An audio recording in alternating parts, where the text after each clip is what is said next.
are basically three different types of business email compromise. There's executive impersonation. It's called executive email intrusion. So in essence, what this is the fraudster is posing as an executive of the company or that trusted advisor, as you mentioned, Key, that is going to ask for a payment to be made or a change to a payment to be made. And so, it's an authority figure. They're saying, they're sending an email to the accounts payable department to say, we're buying a company or we're investing in something. I need for you to send a wire transfer to this routing and transit and account number to start this process. And so, you get an email from the CEO who's asking you to do something. You feel pretty good about that, right? And so you create that email and you send it to the routing and transit and account number that the executive instructed you to use. And so later on, you're walking down the hall and you bump into that person and say, hey, I did send the $1 million wire that you told me to send through your email. And they look at you and say, I have no idea what you're talking about. And so you can imagine that sinking feeling. And your first thought is, I got to get my resume together. I've got things that I've got to do. I need to call my family because this is not going to go well for me. But you're acting on and operating off of the instructions of that trusted partner or that executive. The second one is vendor email intrusion. Works very similar. Vendor email intrusion and employee email intrusion are very similar in nature because what the fraudster is doing is posing as one of your legitimate vendors, or they're posing as a legitimate employee, and they're asking for you to make a change in the payment that you are that you've been to the routing and transit number or the account number that you've been paying in the past. In the vendor situation, it's typically going to say something like, or even employee too, we changed our banking relationship. We're not banking here anymore. We're going to bank at Bank B now. So here's the new routing and transit and account number for your next payment. The other thing on the vendor side is we're not taking checks anymore. They've listened. They're not going to accept a check. They're going to only accept payment through a digital payment channel like ACH. So here's the routing and transit and account number you need to use for your next payment, and it needs to be through ACH. So of course, that payment now is going to an account controlled by the fraudster.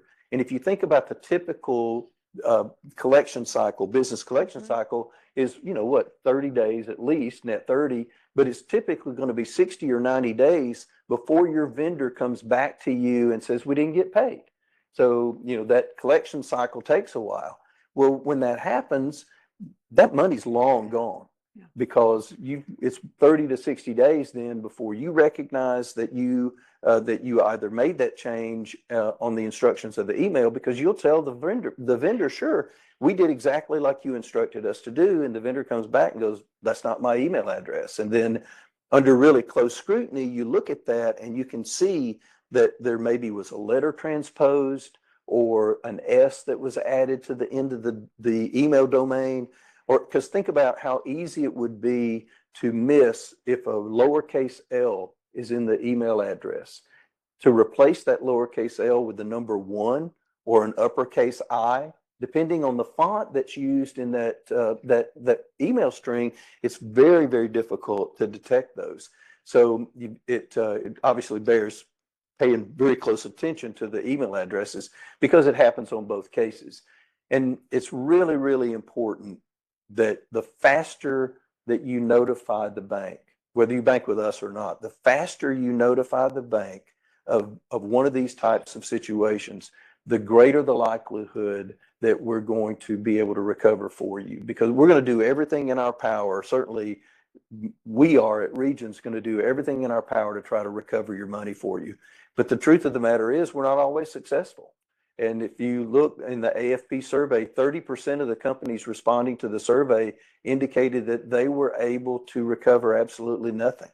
So it happens. And it's a tough situation. It's a tough conversation because, it's one of those things. You acted on those instructions. You emailed that or you created that transaction and originated that transaction legitimately, and it just went to the wrong party. So it's really, really important that you notify us as quickly as you know something.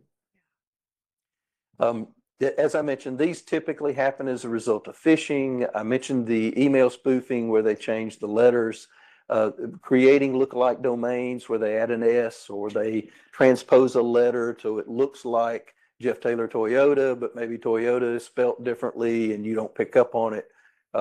There's a thing that's called nesting, and it's where the fraudster, typically through malware, has been able to embed themselves in your legitimate vendor's email platform. And so when they're in there and they're watching that email traffic back and forth and determining just the right time to insert themselves into the conversation. And so this nesting process is even more difficult to detect because it's coming from your legitimate vendor's email address. And so you have to look at things like sentence structure and think about, is this the way my vendor typically talks to me? And are these the types of phrases that they use? Yeah. One of the typical red flags, and this is, it's not on the slide, but one of the typical flags in this is the word kindly, Kindly. If you think about it, we don't use that phrase very often, do we? You don't say something like, kindly process this payment by the end of the day. But the fraudsters use that because these are typically nation state actors that don't have the same kind of command of English, or they don't operate under the same types of phrasing in English that we do. And so, so kindly, if you see an email that has the word kindly in it, probably stop what you're doing, and we'll talk about stop, call, and confirm, but make sure that you pause a little bit when you see that. All right, so I'm now going to eradicate the word kindly. Yeah, exactly. Definitely my email. You just mentioned stop, call, confirm. Yeah. What does stop, call, confirm mean? So we created, and this is the most important thing that you'll hear me say today. We created an internal control that we encourage all clients to embed in their processes when they originate payments. And it's called stop, call, and confirm. And the reason we use that is that it's easy to remember, number one. But first off, if you receive an email or a text message asking you to make a change to a payment or originate a payment, you want to stop your process and pick up the phone and call the requester at a number that you know. Don't respond to the email. Don't respond to the text message. Don't call the number in the email or the text message, but call them at a number that you know and confirm that that request is actually legitimate. You know, you think about the example I gave a moment ago about the CFO. A lot of times people will tell me, oh, I don't have time to do that. I don't want to bother them. I don't want to, they'll get mad at me if I do it. Well, how much madder are they going to be if you call them and say, I want to verify this and make sure this is from you? Or are they going to get madder when you have to explain that you sent $1 million wire out based on those instructions? I tend to say it's a much easier conversation if I'm asking them to confirm that transaction. Yeah. Unfortunately, we see this so often. I'm not surprised that it's the number one attack vector.